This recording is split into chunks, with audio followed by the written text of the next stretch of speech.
or spoon, however you want to call it. So a one-piece multi-axis scoop. This kind of covers a broad range of wood turning skill. So spindle turning, multi-axis turning, and then of course little bowl turning. So it kind of covers a lot of, there we go, a lot of skills in the wood turning arsenal that we hopefully have. To save a little bit of time, I've already obviously turned this to a cylinder. This is a piece of hard maple, overall about 6 inches long, which is what my scoop is hopefully going to be.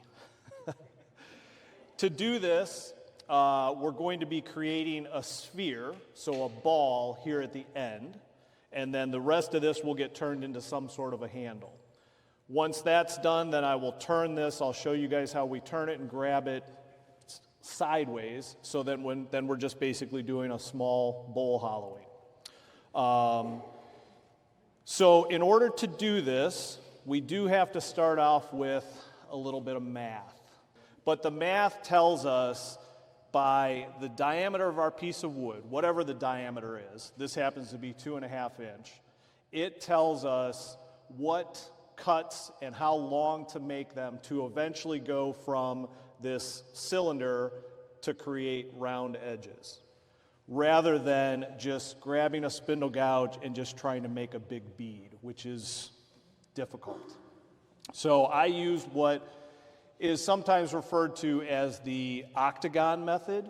So by making flat angled cuts, you make enough of them, you eventually create a curve. So it makes it really simple.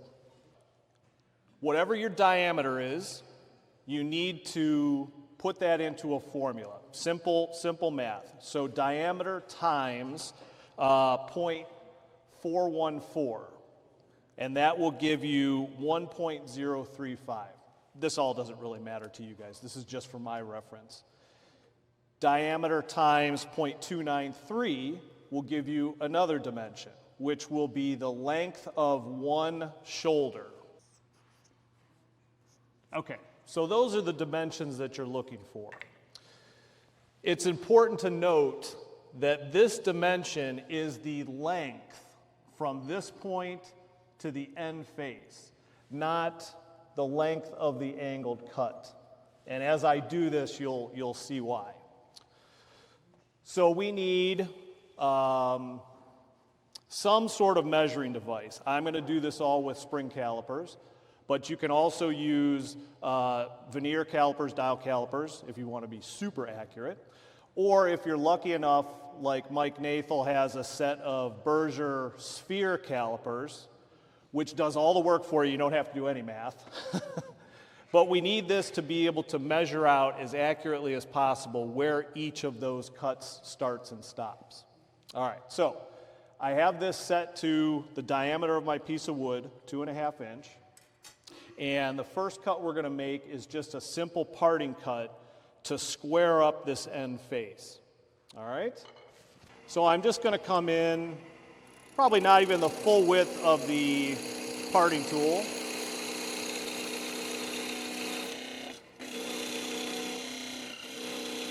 About 3/8 of an inch deep, 1/2 inch. That's not critical at this point.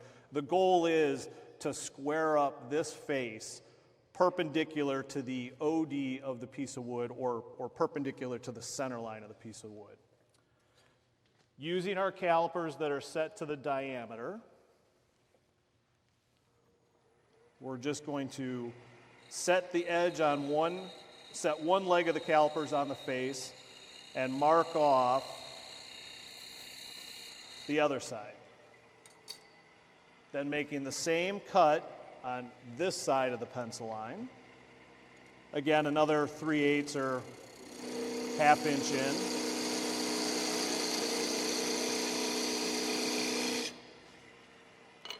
So that establishes 2.5 inch diameter, 2.5 inch wide. And the 2.5 inch is not critical. That could be 1 inch and 15/16, 4-inch, whatever your sphere is. It just needs to be the same. Then using our calipers, we need to establish these two parting tool cuts, tenons if you will, down to our second dimension, which is this right here. Okay? So plugging that into our formula, we come up with 1.035 accuracy counts when making a sphere. So I have a very accurate 6-inch scale, 6-inch ruler, whatever you guys want to call them.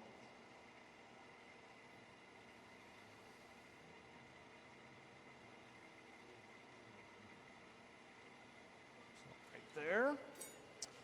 Back to the parting tool, and I'm just going to take this diameter down, keeping that cut square.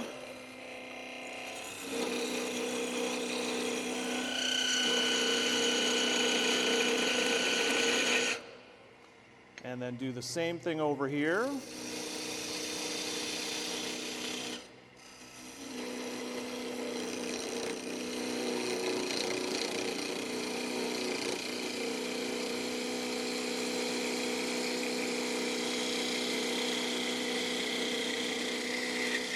There we go. So now that has established the diameter of the end faces of our sphere. Standard grind spindle gouge. I'm just going to clear out some of this wood here. This will all become the handle. So I'm just clearing that out because we don't need it, and it gives me more room for my calipers. All right, the next dimension, we need to determine where the angled cuts will start. So this measurement here, from the end face to this point of our octagon, and then we'll match up our two pencil lines. So that measurement is 0.732, so a little bit under 3/4 of an inch.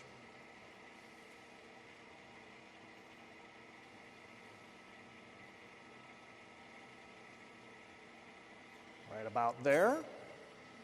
Same process, putting my calipers on this face and marking the other leg. And then same thing on this side. So once I've got those established, I'm going to come in here to this corner and darken that just for illustration purposes. And now all I have to do with just a straight angled cut, connect this pencil line to that pencil line and this one to that one.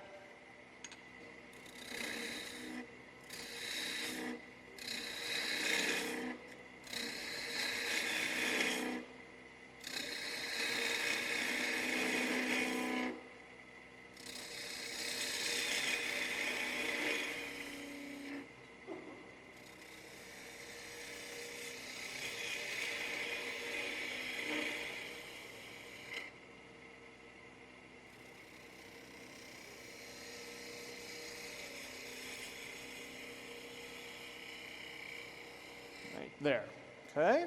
Same thing on the other side. This is a good practice to be able to match using your left and right hand when you're turning. I do a lot more bowls and hollow forms than spindle turning, so turning, I call this turning with my left hand because I'm on the left side. This is my weak thing.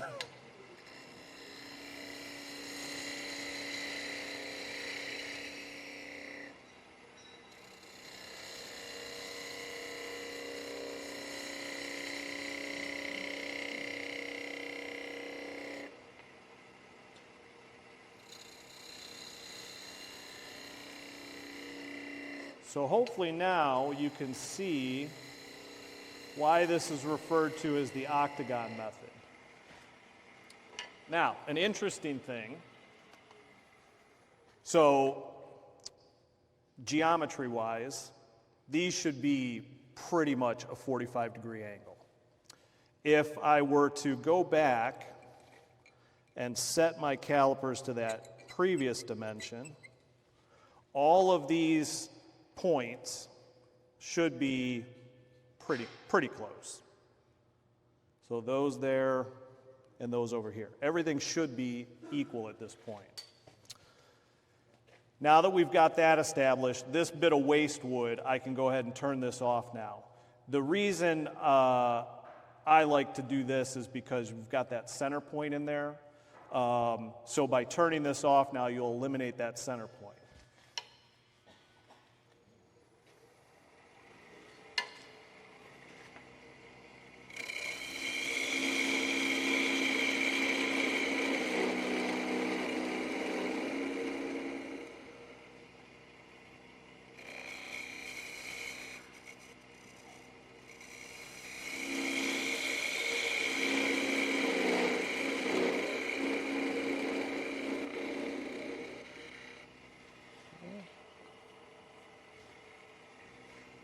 Got just a little bump there I'm going to take off. There we go. Now, just so everybody can see a little bit better, I'm going to redarken these lines.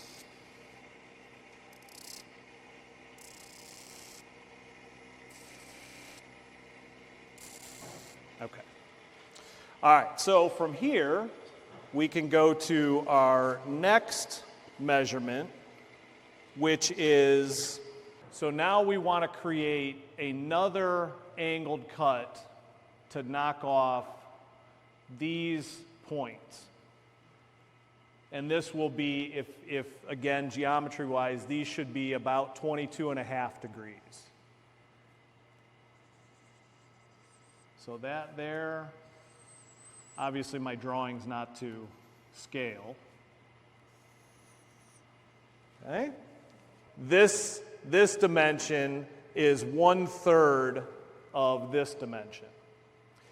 All right, so that mathematically comes out to 0.354, so a little bit under 3/8 of an inch.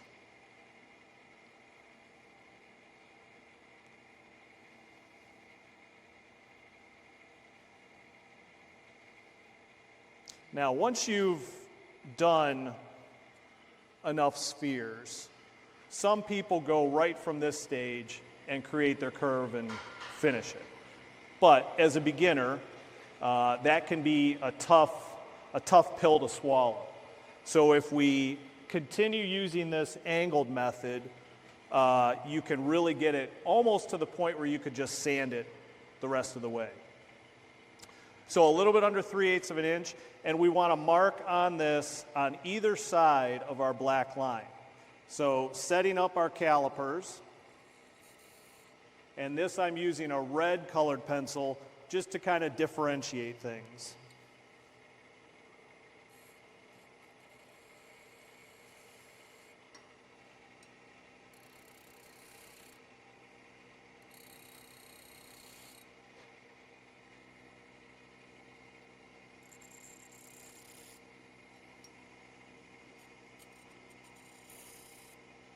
And that last one's hard to get to, so I'm just going to eyeball it. So from here, again, standard grind spindle gouge. All we want to do is connect red line to red line, the matching sets. So we're going to be eliminating the black pencil lines. Again, just a straight angled cut.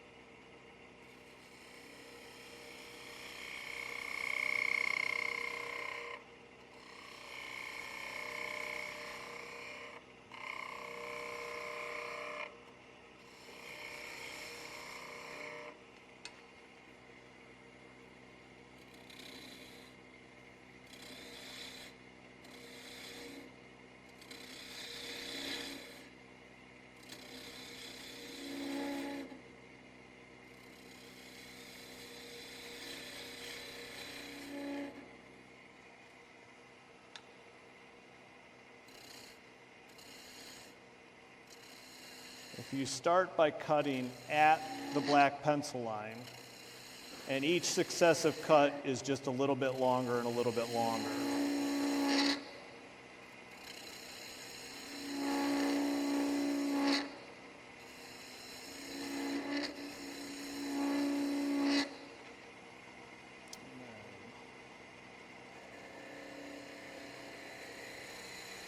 I'm not going to get too crazy down here because this area right here will be what sweeps into the handle. So hopefully now you can see we're pretty round already. Last marks you want to make is just an eyeball centering between each of your red lines.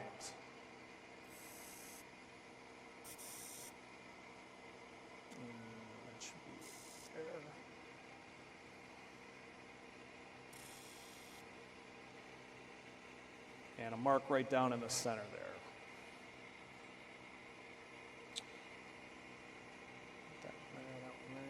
Yeah. So now we're removing the red pencil lines and leaving the black pencil lines. The black pencil lines represent almost the finished surface of the sphere. This cut is going to be a little bit different in that we are doing a little bit of a curve here.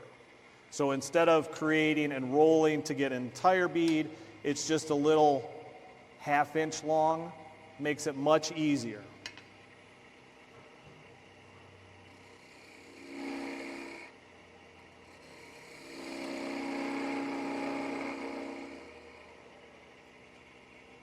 Oops, I forgot a pencil line. So starting with the red pencil marks and slowly getting wider and wider.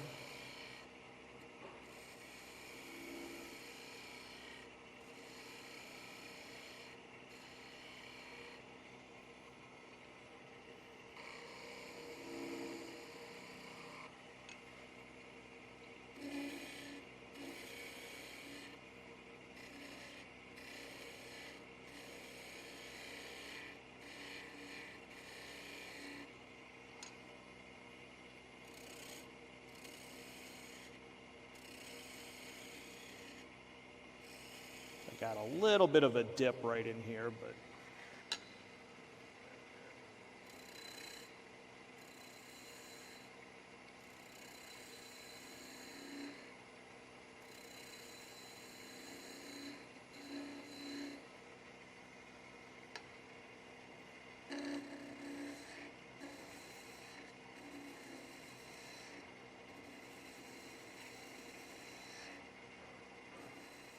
if the turning of a sphere interests you, aside from making a scoop or a spoon,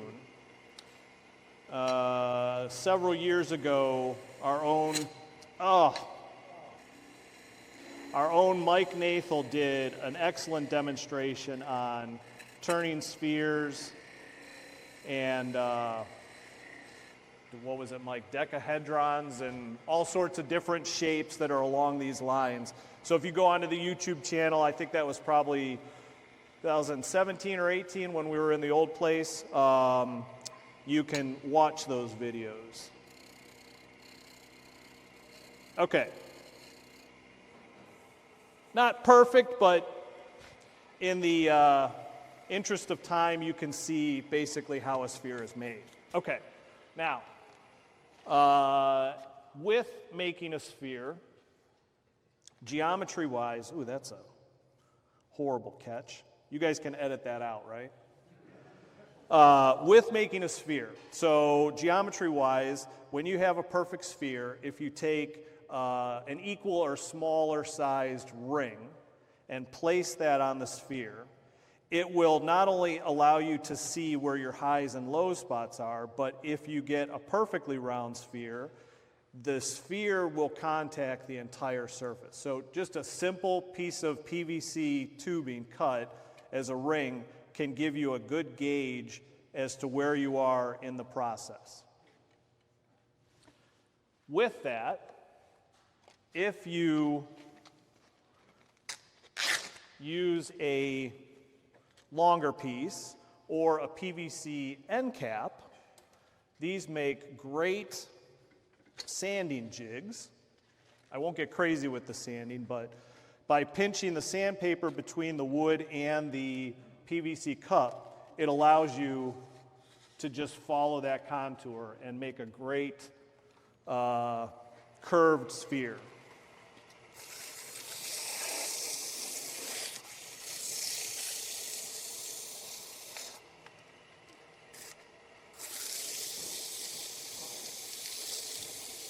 And this basically just takes off all those high spots and blends it in, again, to that shape of the circle of your cylinder.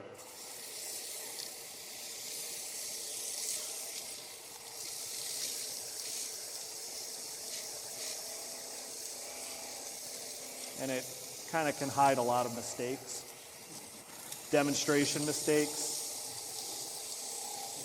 So, okay. You get the point. Okay, so there's our sphere. Now we'll go on to the handle. So standard grind spindle gouge, this is really all I'm going to use. We're going to get rid of more of this waste wood.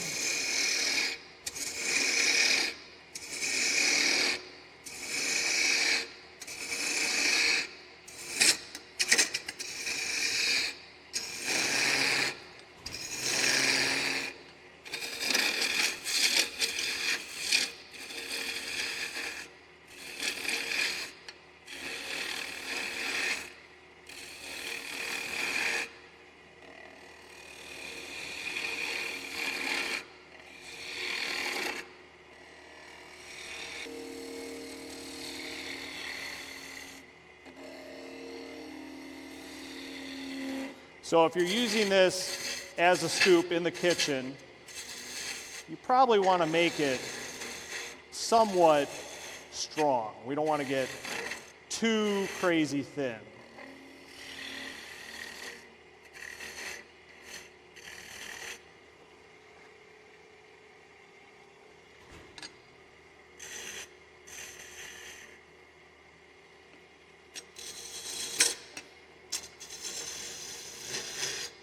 Yeah, I'm trying to go too fast.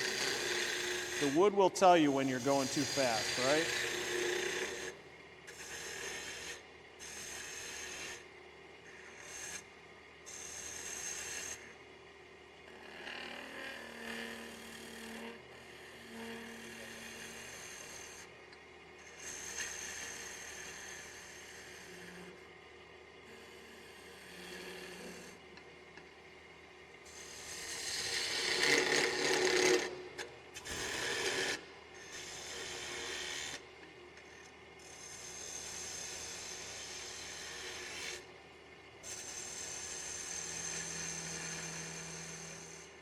Now at this point, I would finish sand the whole thing, get my shape of my handle just right.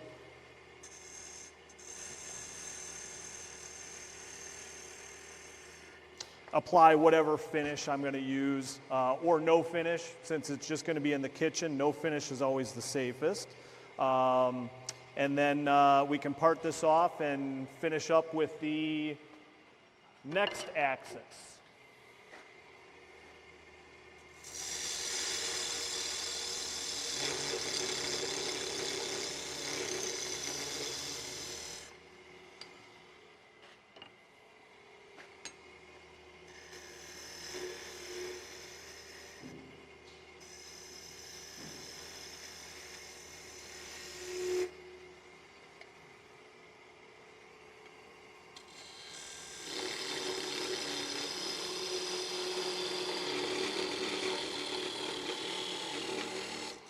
Again, to try to keep this in the amount of time I have. You guys get the picture.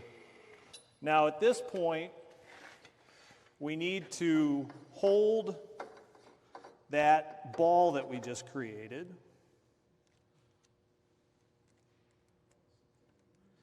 And there's a couple different ways you can do that.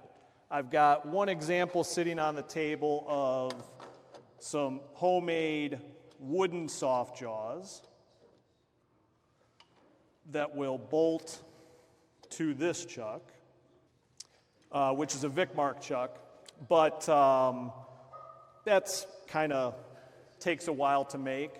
There's also, most of the chuck manufacturers make soft plastic replaceable chuck jaws that you can use and you can turn to whatever size you need to hold a sphere. But those are one and done.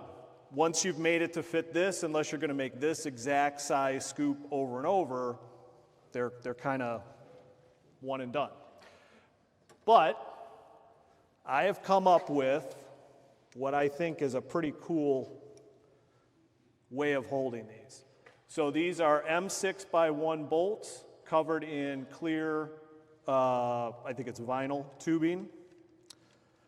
So ultimate soft jaws, basically as adjustable as your chuck is, and cost under 10 bucks. So with these, I can make multiple different size scoops.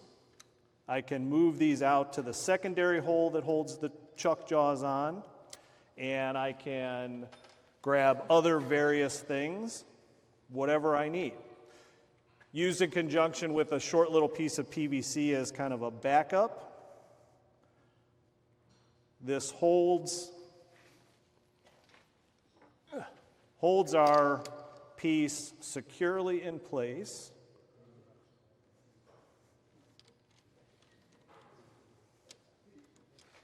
And it is on there. Yes? Yeah, these are socket head Allen caps, so shoulder bolts. They don't have to be, but that was what the hardware store by me had. And a little bit of math, depending on the size of your scoop, will determine how long or short these need to be. But much more secure than the wood ones. So once we've got it in this orientation, now you're just basically doing bowl turning.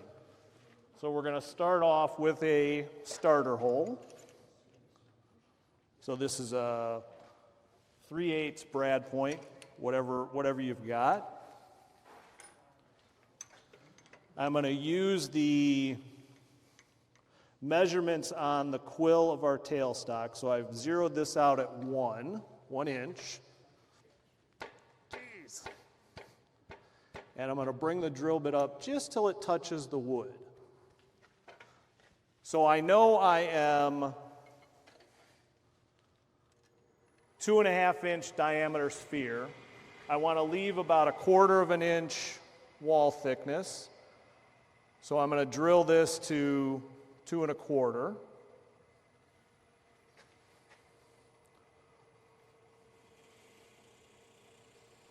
And that piece of PVC, that spacer that I have there, helps to prevent the piece of wood from getting shoved into the jaws.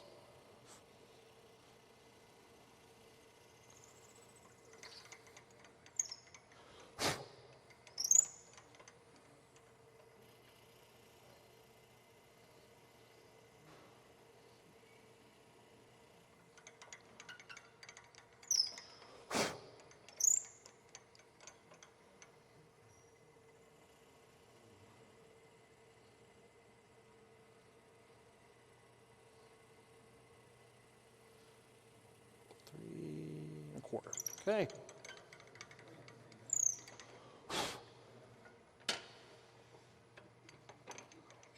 That pokey thing out of the way. And we can switch to our bowl gouge. So I'm going to be using a 40/40 grind bowl gouge.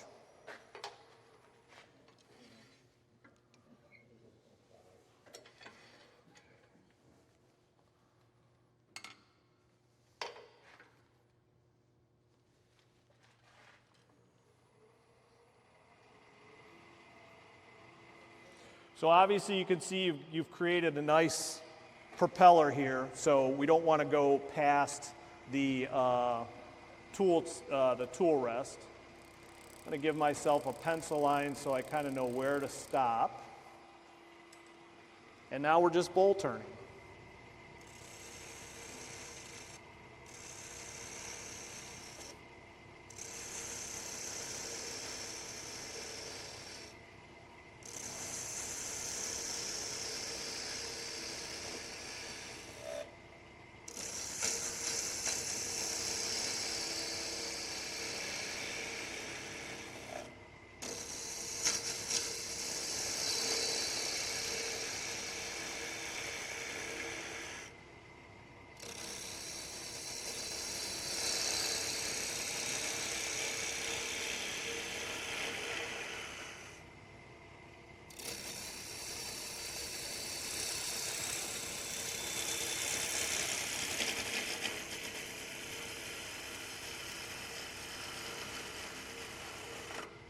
Okay, I've gotten that pretty much wide enough, so I'm going to establish the rim.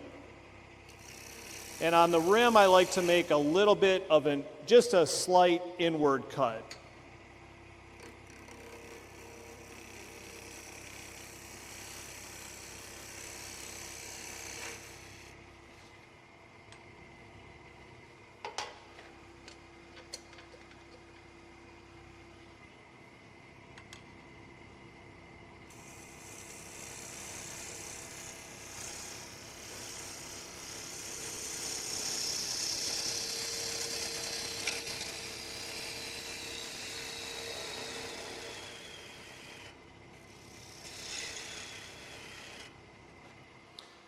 All right, so now I'm going to switch to more of an Ellsworth or Irish style so I can create a little bit easier cut here. This allows me to kind of follow the shape of the sphere a little bit better.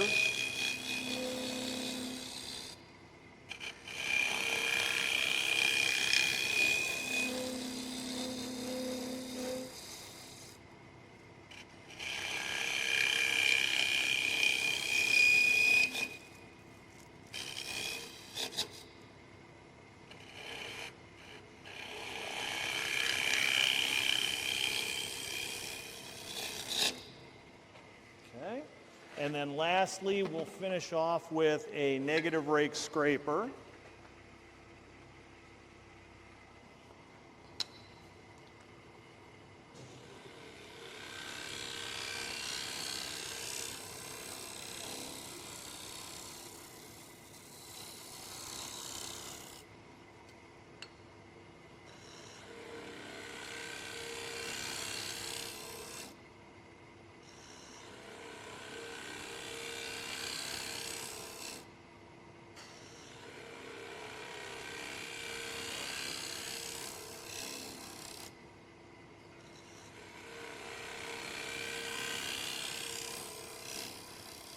And on my last cut, I'm just going to kind of round off the inside edge of that rim lip.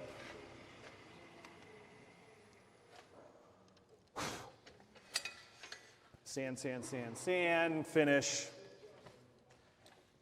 And there's your one-piece scoop with a horrible catch. One quick thing I forgot to mention, you'll notice this little notch I've got in here. This allows you to get your calipers in all the way to the underside to check depth and things like that. Okay? Okay. Whew. All right, next up is Rick. Thank you. Texturing. You can do texturing in a ton of different ways, with a nail, with a punch, a gouge, a carving tool. One of you showed me something he saw at the Buckeye meeting, and I have no idea how it was done other than somebody jammed a sharp piece of steel into a piece of wood and it made a pattern. So I have four tools that are on the market. Some people make their own, like a chatter tool. You can make your own. Pete Wade could make any of these things. So ask him. If you need something special, just ask him, and he'll do it. So the first thing I have is a Sorby texturing tool. That's it here. And it comes with a cutter. It's a beveled piece of steel. This looks like it's about 6 millimeter between points. It's typically used straight up and down, vertical to the turning wood, whether it's on the end or the face. It's just a cutter. It punches holes into the wood. And what you usually get with this is something they call orange peel. It's just kind of a random bunch of little bumps. But what Sorby's done is they also came out with spiraling cutters. These are kind of expensive. You can pay anywhere from, well, $40 for them. These are 3 different spiraling cutters. They're beveled on one side only, and they're used in conjunction with a platform that you attach to the tool. The platform has a scale on it, 0 to 4. Actually, you can get five different places to set this at to maintain a certain angle. I think one of the hardest things about texturing is repeatability, being able to do the same thing time after time. Don Taggart wants to make a whole bunch of knobs. He's going to have to do 13 or 14 knobs using the same pattern. So in order to do that, you have to keep track of what your setting is, what the speed of the lathe was. Of course, the diameter of the wood that you're working on is going to determine the inches per second that are flying by. It's a whole lot going into that. When Joe Herman was here last year, he showed us a shallow bowl that he had textured inside and on the outside. And on the bottom, he had put a neat little flower, they call it, a flower on the bottom. And one of you said, "How'd you do that, Joe?" And he said, "I don't know."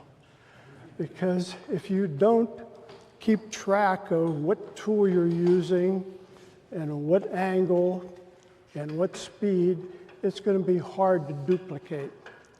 And you're not going to walk out of here being an expert today, but I think I'll try to show you some of the possibilities. So I'm going to use it. This is the hardest one in my opinion. Well, actually it's a spiraling cutters, and I don't think I'll get into that because of time. But face grain, side grain is the hardest to use on the spiraling. Matter of fact, everything is easier on end grain.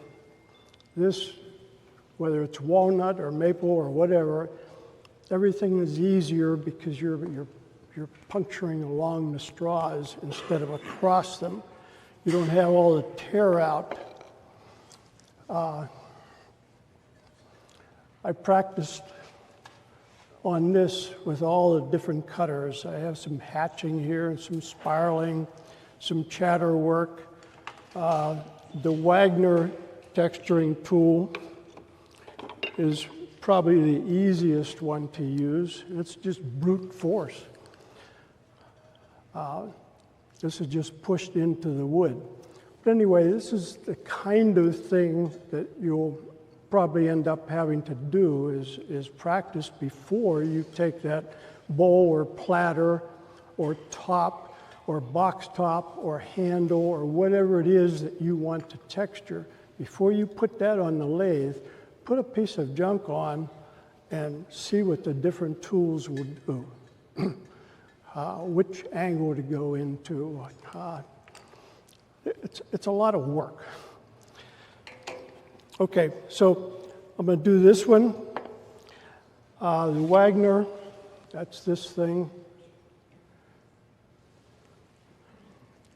I have a Sorby chattering tool, which is really good on end grain, but not so hot on side grain or face grain. And this is a screamer, by the way, so when I do this, Paul and Joe might have to mute me or something, because it's an annoying noise. Ask my wife. Last thing is called a Henry Taylor Diamic decorating elf. This can be used on end grain or face grain, or even on a combination of both, on something like this. They try to promote a little cove maker so that you can make a cove that this will fit into. But once again, it's brute force and patience. You hold it here and you wait until you have the depth, the sharpness that you want. I will tell you this, Rich Gibbs went out and got for the LAT class a whole bunch of pieces of face grain stock that I put a recess on. If you're in the LAT class, I want you to know that these will fit the one-way standard, the Nova standard. Some of them I made large enough for a Vicmark standard chuck. But when you're doing this, if you're shoving the Wagner tool in or the decorating elf, you're relying on that recess or tenon, whatever it is that you're using to hold. A couple other things. After you do the texture, whatever it is you want to do, probably want to take a brush. I think the Wagner tool comes with this one. And get all the little fibers out. Maybe go, if your lathe will reverse, go in the other direction. Get all the fibers out, and this works better than sandpaper, which can take some of your detail off. So do that. This brush works good for the same purpose. When you start out, you do want a sanded face, and you want the face to be true. If it's at all wavy, when you push your tool in, it's going to make a deeper impression on some of the wood and lesser on the other. So this should be flat.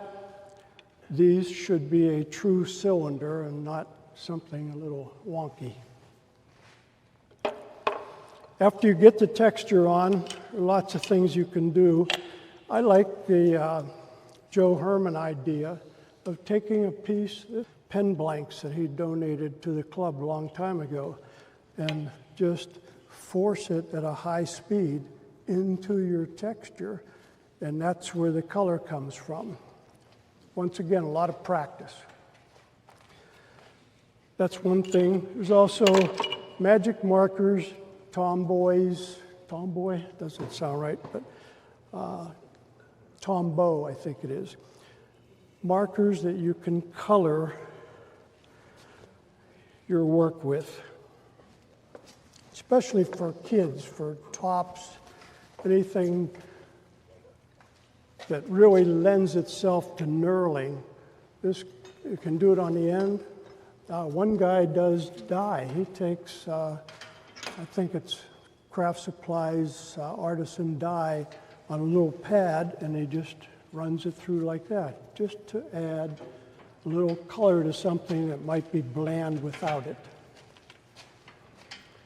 So those are some of the possibilities. And I'm going to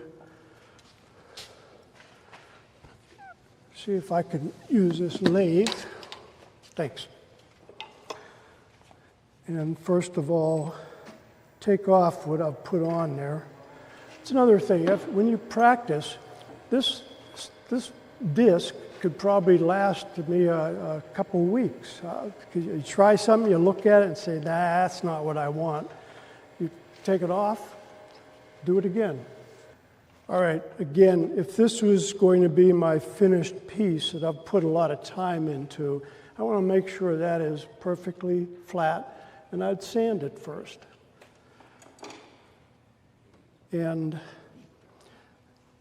again, hard, dense woods are best, but learning on a soft wood is easier. You're just going to get more fuzz. So now that we have a more or less flat surface, I'm going to put the speed down to 350 or so. By the way, there are a lot of people that put on much better shows than you're seeing right now. Cindy Drozda, Nick Cook, Nick Agar, Mike Peace. Mike Nish, Craft Supplies. Sam Angelo, Wyoming woodturner, I think. Bonnie Klein has a great book out on making tops. She uses a chatter tool a whole lot, and she is good at it. But the information is out there. How you use these determines on what your name is, evidently, because some people say, go low and work your way up, or start high and push down to get the cut that you want. You're going to have to see what works for you. So if I just wanted to put an orange peel on this, okay, I'm somewhere around 450 now. I would just, you might want to outline in pencil exactly where you want it, but I'm just going to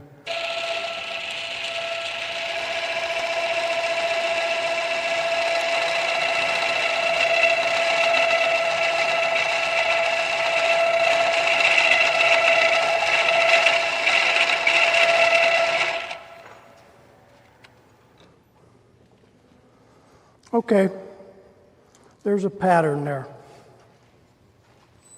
but it's not very deep.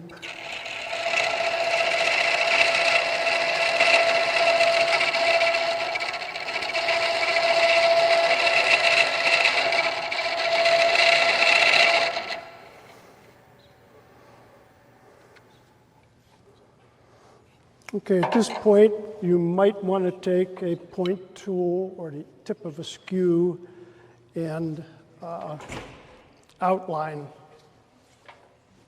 what you just did and make it stand out more.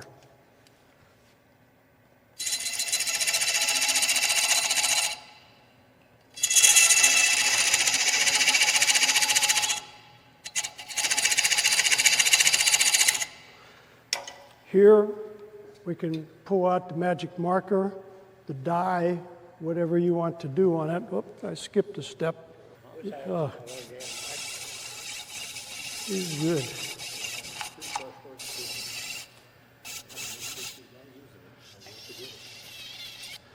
I'm not going to spend a lot of time on that.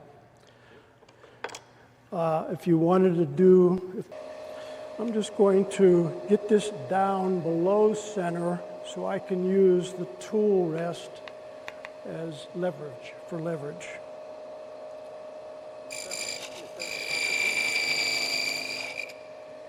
Chuck should have sent you a longer piece. It was longer when I started. Just like your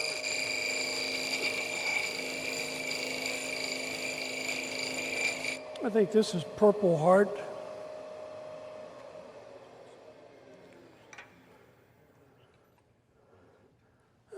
It's some color. You might want to make your parting tool or your skew mark stand out.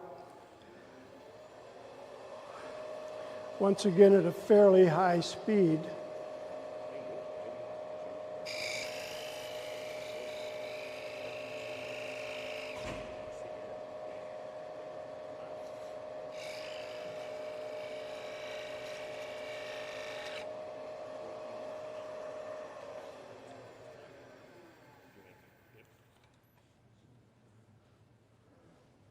You could see that.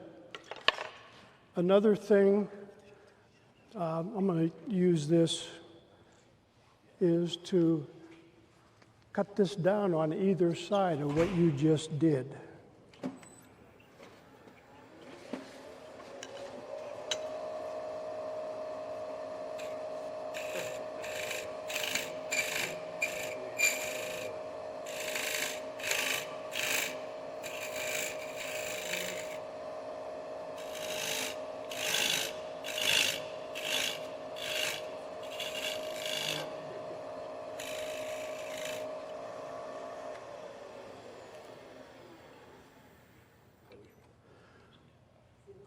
Okay, that's the Sorby texturing tool doing an orange peel.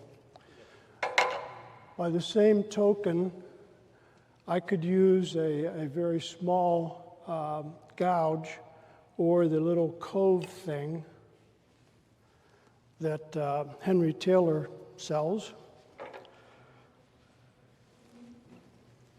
And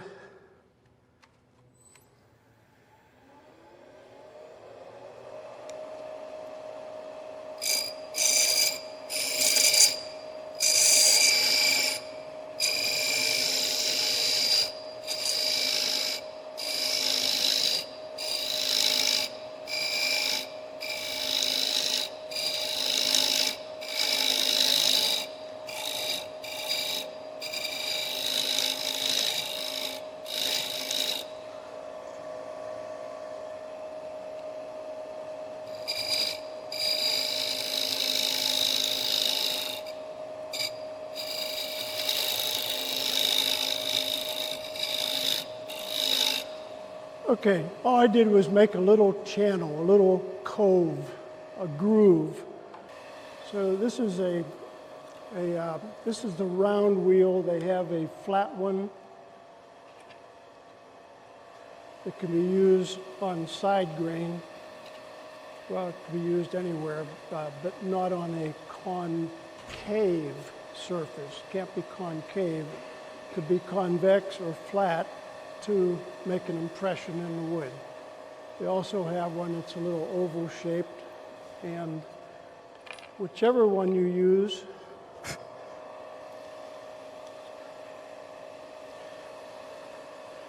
if I was at home, I would probably adjust the tool rest quite a bit and get it to where I thought it was best for me, but once again, time doesn't allow. So I'm just hanging on to this puppy, and I'm going to put it into the cove.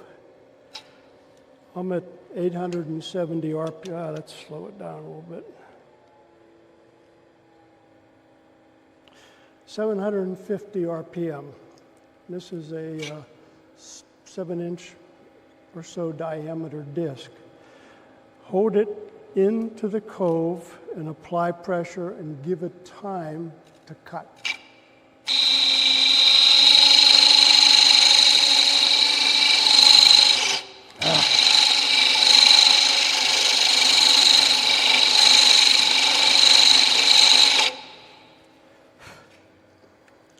Okay, you probably heard that when I came out of the cove.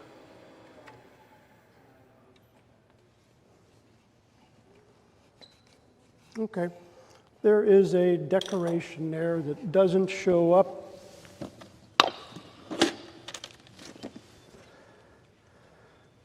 Very much right now, but what the artists do is color it.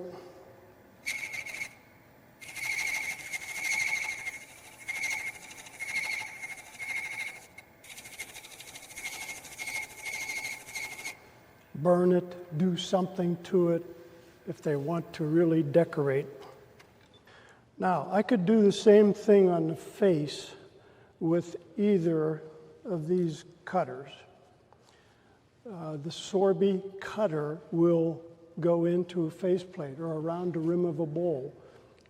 Joe does that quite well, Joe Herman, and it's kind of fun to do that, but again, it's going to be orange peel or something similar. This can also be used. I'd turn the tool rest around, make my cove, and hold it in here and work it, let it do its thing. Maybe get it from both sides. I've even put my lathe in reverse, and I've come over here and done it from the other direction, just because you can if you want. Okay, once again, you can draw some lines on here or make a groove and aim to get the tool in that area.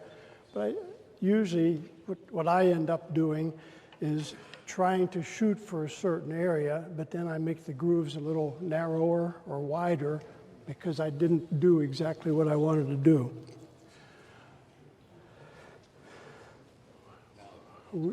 Still okay out there? Yeah. Okay, this you do at a high speed. I don't know if I have the belts in there or whatever makes this thing go to do it that fast, but okay, this might get noisy. I don't know if that, oh, you're ready. Okay. I got a sign for them. Okay. What I'm going to do is get below center again, and Bonnie Klein is the expert at this, and a lot of other people have done the same thing. You want to hold the cutting edge of this, which is going to vibrate or chatter, on about the 7:30 position if this was a clock face. And the tighter you have, the more closed you have the rattling blade, the better it's going to cut, she says.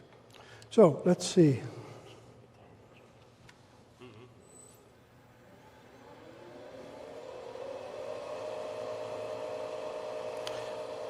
That's 1575. You don't want anything to be touching this piece of steel that's going to shake.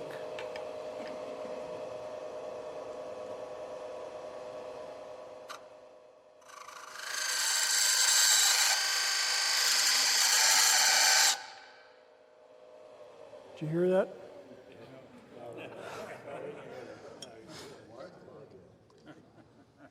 Okay. That's what Denny used to do his knobs, I think. This looks familiar. So you can do that. If you take the cutter off and move it a little bit in either direction, you'll have a flat in between the two cuts that you're making. And the further out you go, the closer the cuts are to each other. You'll see it. I'm not changing the speed. So the wood is moving slower towards the middle.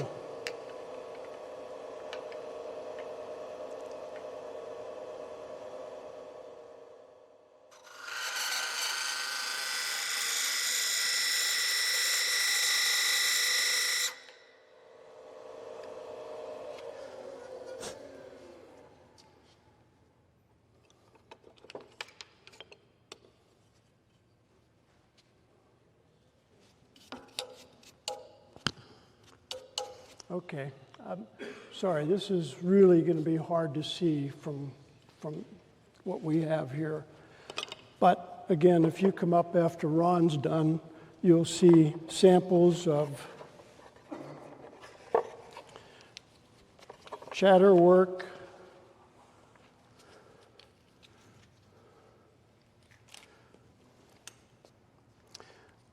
I use the Sorby spiraling tool on this side, and then I use the decorating elf in the center, and there's a flat spot in between. The designs, a good designer, like many of you are, is they come up with a lot of ideas, and it's just going to take practice to get what it is you want to get. What I did when I was trying to prepare for this was I labeled the back of at least most of these to remind me what speed I had, maybe what tool, because some of them start to look alike after a while. You can't tell whether it came from the Wagner or from the decorating elf. But keep track of what works for you and what you like, because try to duplicate it a month later, it's going to be difficult if you don't have some kind of records. Okay, I haven't touched the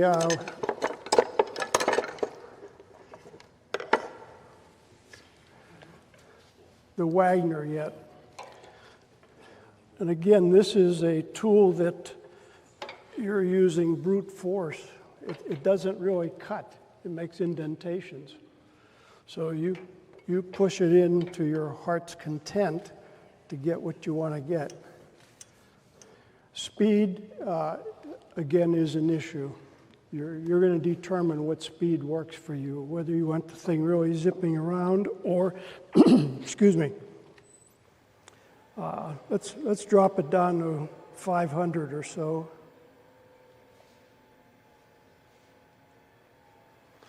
I'm going to get underneath it.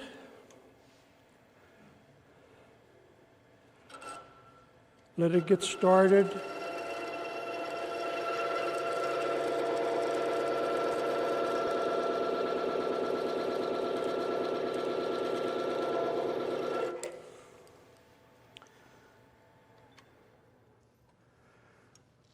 That's a pretty nice texture there. This thing only makes this design. Of course, you can move it left or right. You could tilt it a little bit and change, but this is probably the easiest tool to use and the most consistent.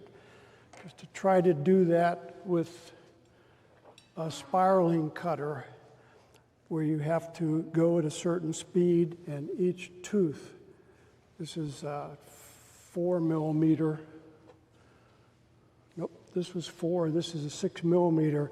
As they're turning, they're making cuts into the wood. I guess indentations too. But you have to keep these cutters in that first groove you made. If you get out of the groove, now you get lines going, and you'll see some of my work here. You'll see the grooves going, and then there's a little groove beside it and beside that one. It's tough to keep it in the same place. But this tool, as long as you don't do anything very abruptly, you're going to hold it. I don't really have so much of an actual demonstration today. I'm going to do a couple of flutes so you can see how easy it is. Basically, I'm just showing you a system that I have that I use. There are plenty of YouTube videos to make a fluting jig. I know if Pete, he probably has one he made. But there are plenty of videos that you can make these homemade. You do not have to buy them. They are a little expensive. This is a Paul Howard fluting jig. Simon Hope used to sell them. He no longer does because he said the insurance cost him a fortune to ship to the United States. He ships all over the world except the United States. There is a company in Canada that was supposed to be selling these. I contacted them. They said they were out of stock. They said they should have some within a month or two. That was 6 months ago. I was put on their email list and their telephone list to be called whenever they came in. I've never received an email or a call. My guess is they're not selling them. It's a lumber company of some sort in Canada. But I did find a guy in the UK that does sell these and will ship to the United States. They're not cheap. They're about $350 complete, minus the router. You have to buy the router yourself. This router was from Lowe's. They had them on sale for $49. I keep this one in here all the time. I never take it out. And then I have another one if I want to do some routing by hand at home on other projects. This comes with 2 bases if you buy the $350 version, although it does not come with this bottom plate. Okay, I made the bottom plate. You get this, the rod, the swivel base that this would mount to, so the whole thing swivels back and forth. But what you have to do to use it, I have to take out these 4 bolts, take this off, there's 2 bolts to hold that on, mount this onto this base, and then mount this back onto here. So I said, to hell with that. I went to Hemley Hardware and I bought a piece of steel, 4 inches wide, put a piece of MDF on the bottom. I think I paid about $7 for the piece of steel. I drilled it, tapped it, threaded it, and I made my mobile or my swivel base permanent. So if I ever want to do the swivel, I take these 2 screws out, and if you do it, if you buy this, if you do have, get the long 4mm Allen wrench with the ball end, because you're going to have to go in at an angle to get those screws out. But I take those 2 screws out, put it through this plate, screw it back on, and I'm ready to go. And the only reason the block of wood is in there is to keep this thing from rocking when I'm trying to set things up. And that's all it does, is it just mounts on there, and you mount this board I made. I'm lazy. I don't want to do a lot of messing around, so I make everything as easy as I can. And I have stop blocks that I made for guides to stop whenever I'm using the jig, and I'm going to use one of the stops here today. But this one, when you're doing the swivel, now this is an old one-way. I don't know how the indexing system is on this one-way. It's a Chefware Kits indexing system. It's expensive too. I think it's up to close to $200. I think I paid $125 when I bought it. But now I have a new one-way, and the indexing system on that new one-way is phenomenal. In fact, it's got 2 pins on the end, and one of the pins is a half a hole off from the other pin, so I've got twice as many indexing positions than this one's got. When you do this, I'm going to do just straight fluting today. One good habit to get into is unplug the lathe. The lathe is not going to be running to do this, okay? And I've done it. You know, you're so used to, you stop the lathe and you go to do something again, and to hit the start button when everything's locked down. Not good. Unplug it. You don't need it. The only thing the lathe is doing is holding your stuff. That's it.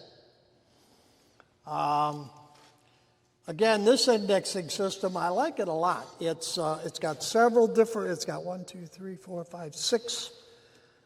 I don't know much about indexing, but it's got 6 rings, and the outer ring they're like almost on top of each other. And that smaller sample, I did 3 or 4 various, using every hole, every other hole, every 3rd or 4th hole, just to give you an idea. And those curved grooves on there are done with the swivel jig. It's the same as this, except that the swivel jig, you just mount it. Your disc, your faceplate is on your lathe, and you just swivel it in and out, go to the next one that you want to use, however far you want them apart, move the couple holes or whatever, route it again, move a couple of holes, route it again, until you go all the way around. I do suggest, if you do this, if you want the grooves to be deep, don't try to take it all at once. I think that the big one there, you can see it was burnt because I tried too deep a cut. All right. Once you get everything set up, and if you want a deep cut, go light all the way around. Don't move anything. When you get to the beginning, adjust your cutter a little bit deeper, go around again. Because if you loosen everything and then try to line everything back up, you might get lucky and do it. You know, just like anything else, when you take a bowl out of a chuck and then try to put it back on, it's going to wobble a little bit. Most cases. Very seldom do you get it exact. I mean, there's ways to get it closer, but, you know. So when you're going to do a flute in a spindle like this, you have to have, in order to make the flutes, if you notice this one, is that showing the camera? Because I don't see it.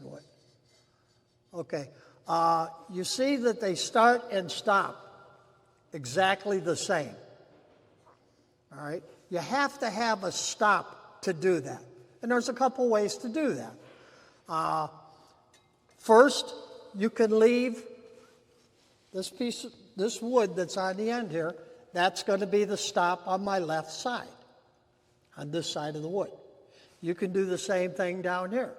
Now you put all your flutes between those two stops, and then when you're all done with your flutes, you take this away, turn your lathe back on, and then turn these down to whatever your finished product is going to be.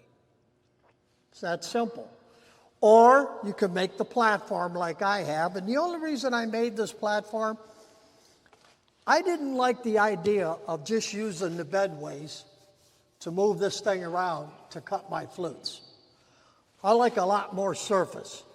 I mean, on here, if I do it, if I come back too far, whoops, now I just damaged my piece, throw it away, start all over again. Unless you just don't care and do a design change. But I made the platform. It gives me a lot more solid surface to work with. It's all it's for. So I had to cut some grooves in here and put these channels in here so I could put all kinds of knobs and clamps and locks and slide these in there, and I can clamp to something down if I need to. And I could turn this sheet either way. If I'm doing something longer, something shorter. But you don't have to do all of that. You really don't.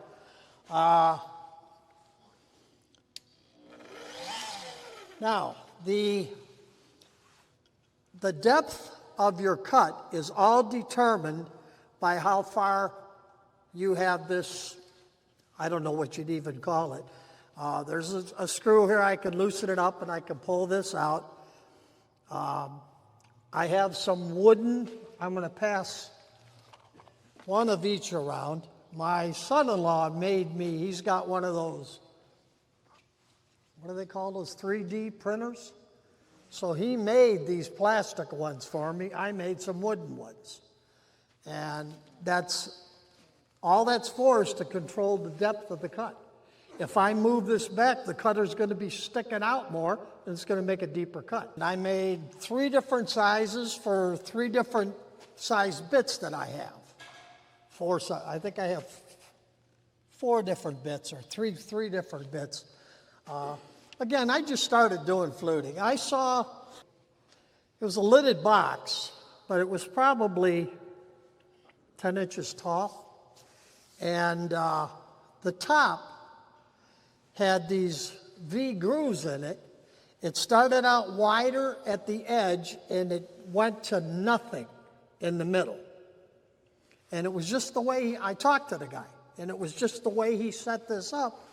And when he was doing he had the disc on here, and he just went in and did all these grooves. And I saw that, and I says, boy, that added a lot of class to that piece. I mean, probably before he might have got $150 for the box. Because he put those flutes in there, he could probably get $300-400 for that box. It just looks better. It just looks a lot classier. And if you get this all set up, it took another 10 or 15 minutes, but you have no idea how many hours I have in this piece. You got to be your own salesman. All right, we're going to do a flute or two here. And again, I'm going to use this as my stop on this side. I'm going to use this block as my stop on the other side. Standard routing.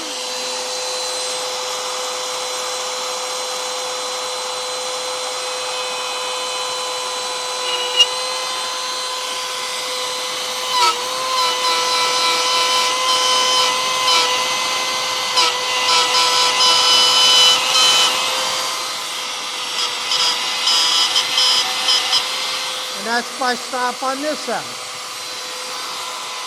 And actually I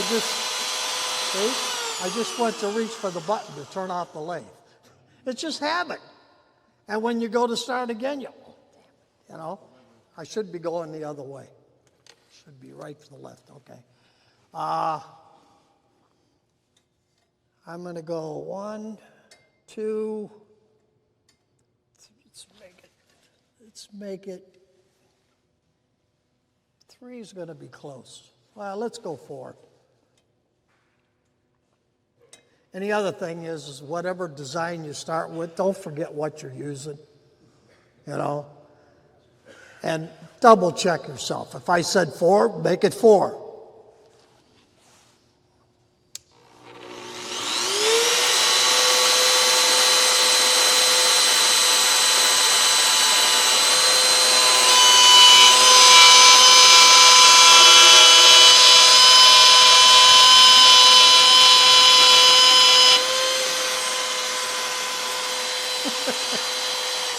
Every time you go to turn this thing off, you reach for the switch. But anyways, that's how you have to do your, so that all your flutes are even, okay?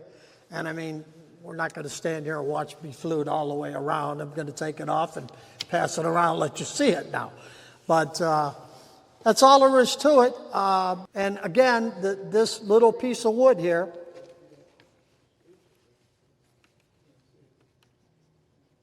it comes off. You have to take the bit out in order to get it off. And the more you move it back, by loosening up the set screw in the top and move the whole thing back, the bit will stick out more, the flute will be deeper.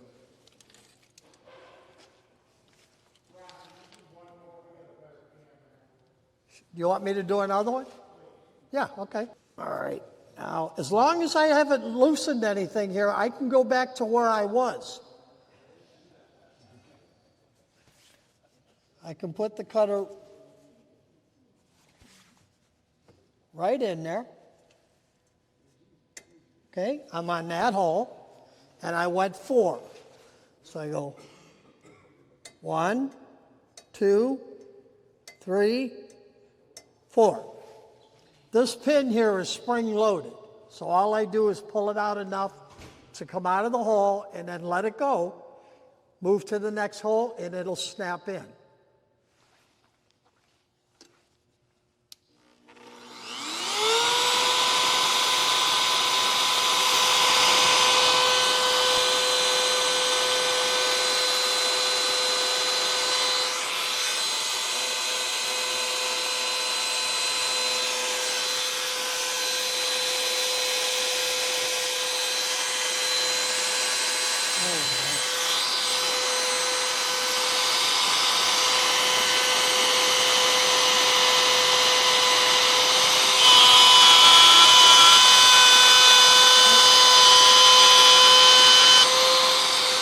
I miscounted or something. 1, 2, 3, 4.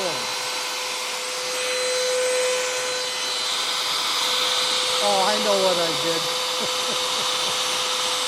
I moved it all the way back so that I could line it up. And then okay, so.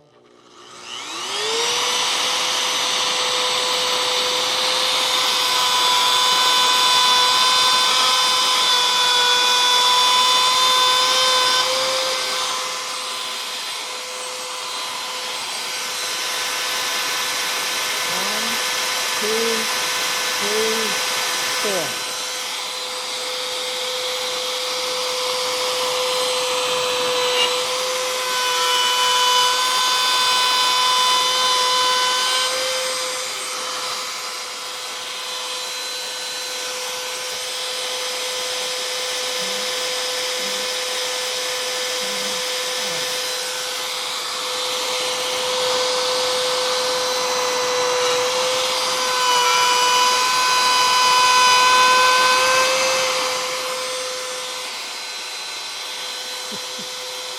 Good thing it's unplugged.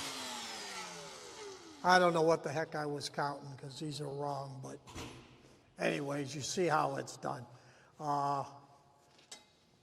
When I did it, when I first got this thing and I did it at home, I did it right. But you see how the stop makes them all even at the bottom? And if I'd have had the stop set right at the other end, they would all be, so either one would work. I like this idea better because you can't go any further. The wood's there in the way. So if I had the same thing down here, these would be perfect. And then when I'm done, I would turn away what I'm, so that the product or project would be finished. But these four are good. And then these are okay. I just different spacing. But it really does add a lot of value to your piece. I mean, there was another one I was just looking at Facebook this morning. I'm friends with a lot of people on Facebook, and I'm signed up for half, so whenever they put anything new online, I get it. And the guy fluted the bottom and fluted the top. The bottom was maple and the top was ebony. And it just looked classy as hell. Just a lidded box, everybody makes lidded boxes. But when you all of a sudden you see all this elegance, these flutes and everything, it's like, whoa, man, how much time did, and in the beginning I used to think, it's probably going to take forever to do that. And I just kept putting it out of my mind. And finally one day I said, you know what, I just got to make one of these. So I bought this. This setup with the base, minus this piece of steel that I paid $7 for, is $350. It's coming from the UK. If anybody is interested, you can contact me. I have the guy's email and address and everything at home. I just forgot it.